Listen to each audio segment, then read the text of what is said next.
আজ আমি বানাবো Ramzan special egg noodles snacks. এখানে 3টে ছোট প্যাকেটের নুডলস নিয়েছি, একটা ডিম নিয়েছি, আর তারপরে নিয়েছি 2টো পেঁয়াজ কুচি, একটা বড় সাইজের টমেটোকে ছোট ছোট কেটে নিয়েছি, আর ডিম। ময়দা মাখার সময় সাদা তেল, চিনি, অল্প একটু নুন দিয়ে খুব ভালো করে আগে থেকে মেখে রেখেছিলাম, আর আবারও একটু শেষে তেল দিয়ে খুব ভালো করে ফাইনালি মেখে নিলাম। এবারে 2টো টুকরো করে নিয়েছি, কড়ার মধ্যে তেল দিচ্ছি, সাদা তেল। তোমরা সর্ষের তেলও বানাতে পারো, আমি সাদা তেলেই বানাবো। এবারে যে পেঁয়াজ কুচি ছিল, পেঁয়াজ কুচিটা তেলের মধ্যে দিয়ে দিচ্ছি।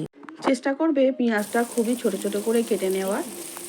পেঁয়াজ কুচিটা দেওয়ার পরে তেলের সঙ্গে খুব ভালো করে মিশিয়ে নিয়ে তারপরে দিয়ে দেব অল্প একটু নুন। নুন দেওয়ার পরে খুব ভালো করে নাড়াচাড়া করে নেব, কারণ নুন দেওয়ার পরেই দেখবে খুব তাড়াতাড়ি নরম হয়ে যায় পেঁয়াজ, আর খুব সহজেই ভাজা হয়ে আসে। পেঁয়াজ আমাদের বেশ সোনালি সোনালি করে ভাজা হয়ে গেছে। এর মধ্যে কেটে রাখা টমেটো কুচি দিয়ে দিলাম। টমেটো কুচি দিয়ে পেঁয়াজের সঙ্গে খুব ভালো করে নাড়াচাড়া করে নিতে হবে। আর একটা ফাটিয়ে রাখা ডিম, সেটাও এই সময় দিয়ে দিলাম। ডিম, পেঁয়াজ আর টমেটো খুব ভালো করে একসঙ্গে মিশিয়ে কিন্তু ভেজে নিতে হবে আমাদের। আর চেষ্টা করতে হবে টমেটোটা খুব ভালো করে গালিয়ে নিতে বা ম্যাশ করে নিতে। খুন্তির সাহায্যে আমি টমেটো খুব ভালো করে ম্যাশ করে নিয়েছি, দেখতেই পাচ্ছ।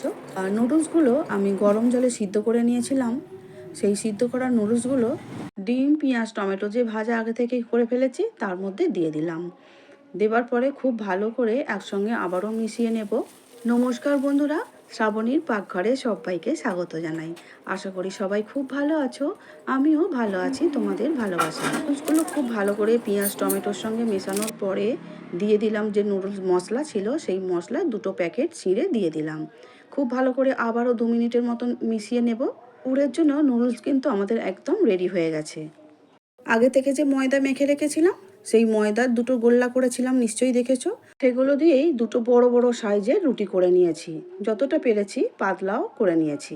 নুডলস, পেঁয়াজ, টমেটোর যে পুরটা বানালাম, সেই পুরটা রুটির ওপরে আমি দিয়ে দিলাম, যেন পুরো রুটিটাই কভার করে যায়, সেইভাবেই কিন্তু নুডলসগুলো বিছিয়ে দিতে হবে।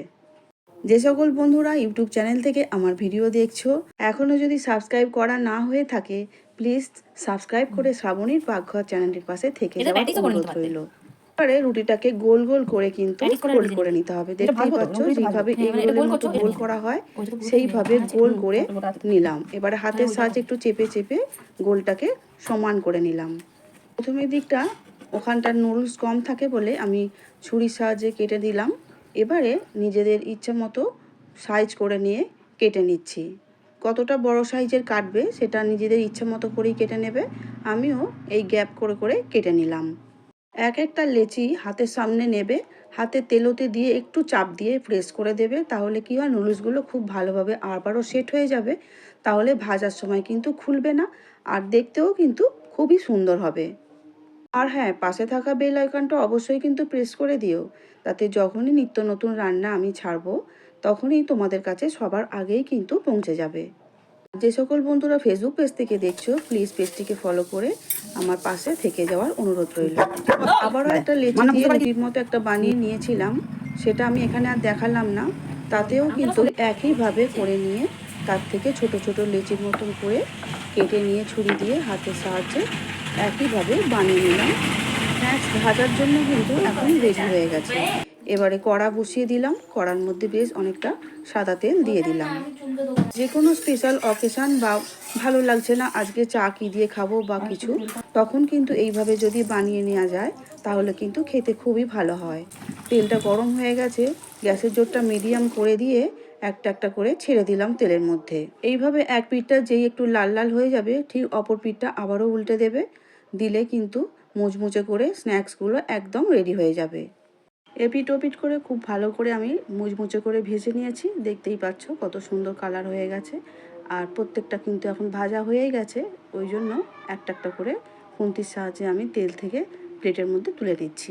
একইভাবে আবারও যেগুলো এখনও রেডি করা হয়নি, ভাজা হয়নি, সেইগুলো তেলের মধ্যে আমি একটা একটা করে ফের দিয়ে দিচ্ছি। বিকালে চায়ের সময় বা বাড়িতে কোনো অতিথি এলে বা বন্ধু বান্ধবদের সঙ্গে যখন একটু জমজমাটি গল্পের আসর বসবে, এইভাবে কিন্তু বানিয়ে নিতেই পারো। খুবই ভালো খেতে হয়েছিল, সেই জন্য আমি তোমাদের সঙ্গে শেয়ার করছি। আর আমি বাড়ির বাচ্চাদের জন্য এই রকম ধরনের কিছু কিছু জিনিস বানিয়ে থাকি। আজকে আমার এগ নুডলস স্ন্যাক্স তোমাদের কেমন লেগেছে অবশ্যই একটা সুন্দর করে কমেন্ট করে জানিও। ভালো না লাগলে সেটাও অবশ্যই আমাকে শেয়ার করবে। এই হয়ে গেল আমাদের এগ নুডলস স্ন্যাক্স। দেখতে যতটা সুন্দর হয়েছে খেতে কিন্তু তার থেকেও বেশি ভালো হয়েছে। এক প্লেট স্ন্যাক্স কখন যে শেষ হয়ে গেছে নিমেষের মধ্যে সেটা আমি বুঝতেই পারিনি। তো তোমরা অবশ্যই বাড়িতে ট্রাই করো। আজ তাহলে আসছি, দেখা হবে অন্য দিন অন্য ভিডিও নিয়ে। সবাই খুব ভালো থাকবে, সুস্থ থাকবে।